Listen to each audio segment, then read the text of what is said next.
Good morning, folks. Jim Voss, high above the garage with the kittens, with a brief podcast called Just My Opinion.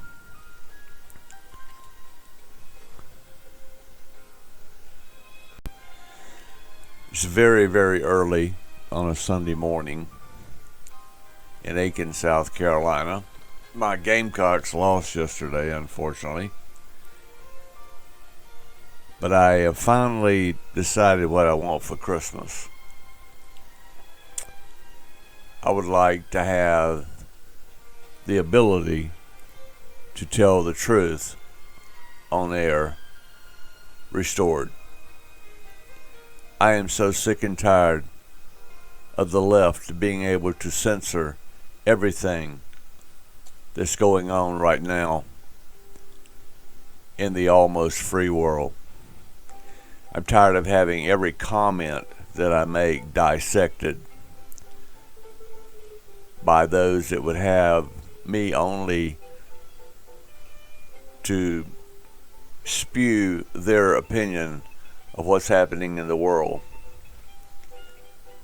So I'm going to keep on with the mundane jabs at the government and at certain people and try not to get kicked off of the air before that day comes. Elon Musk has now liberated Twitter and says that he will allow freedom of speech on that social platform, and I'm so thankful for it.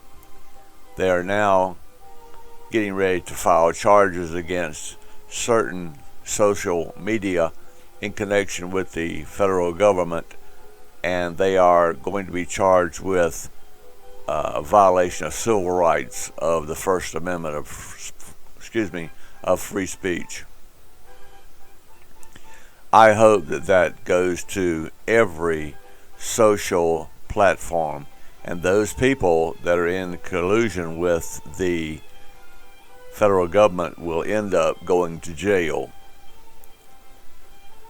So that's what I want for Christmas. And maybe you ought to think about that as your Christmas present too. I would just like to be able to be the person who goes on the air and is allowed to speak the truth. You see, 10 years ago you could do that. But today, this is the woke society that wants you to praise BLM and the other 1% of the deviants in the United States as truthful and pillars of the community. I'm never going to do that. They'll probably kick me off of the air before we are allowed to talk about facts and figures and the truth of what's going on in our federal government. So that's what I want for Christmas. If you could deliver that to me, I will promise that we could walk down the lane and hold hands and maybe take warm showers together. But for right now, that's what I'm hoping for. This is a very short podcast, but I want you to think about what we've lost under this current administration.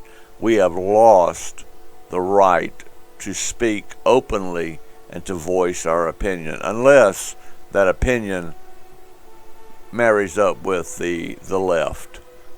The right, the conservatives, are losing their benefits of freedom each and every day. And we have become so much wussified that we will let it happen because we don't want to be singled out as being a MAGA person or being on the right.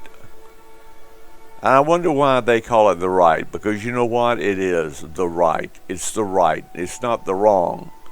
It's the right. And we should have the ability to stand up and say, hey, I don't like this.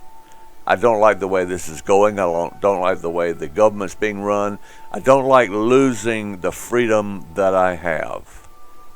If we don't speak up now, we will be in the jaws of the DOJ when we complain about something at a school meeting that pertains to our children. Those children belong to us, not to the federal government, not to the schools. It has now become an indoctrination camp about how a child should think. Do I think that my first grader needs to have sex education? No, I don't. Do I think that we need transvestites, cross-dressers, and every other perverted SOB reading stories to our children? No, I don't. Let's don't screw up their minds until they have the ability to think for themselves and make their own choices in life. The federal government now owes me $21,600 in back taxes. Monies that they are not going to pay me, I'm sure. They'll find a reason not to pay me. Why? Because I'm an outspoken, right-sided conservative. I just don't feel like riding this boat or sinking this ship right now. We've got to stay afloat. I ask you to be thoughtful. I ask you to pray for the right thing to happen. And I want you to ask for Christmas to have our freedoms restored. If we take the Senate and the House, we can do it regardless of what the current administration wants us to do. I thank you for your time. I know this has been short compared to what I normally do, but it's short, sweet, to the point, and it's very, very important. So I'm going to leave it now on a Sunday morning, very early. I wish you the best of a Sunday afternoon. Take care of yourself. I hope your team won this weekend. Mine didn't, unfortunately. High above my garage, this is Jim Voss. One more time with just my opinion. Take care. I still love you. I still want to take a warm shower with you and hold hands and tell dirty jokes. Take care.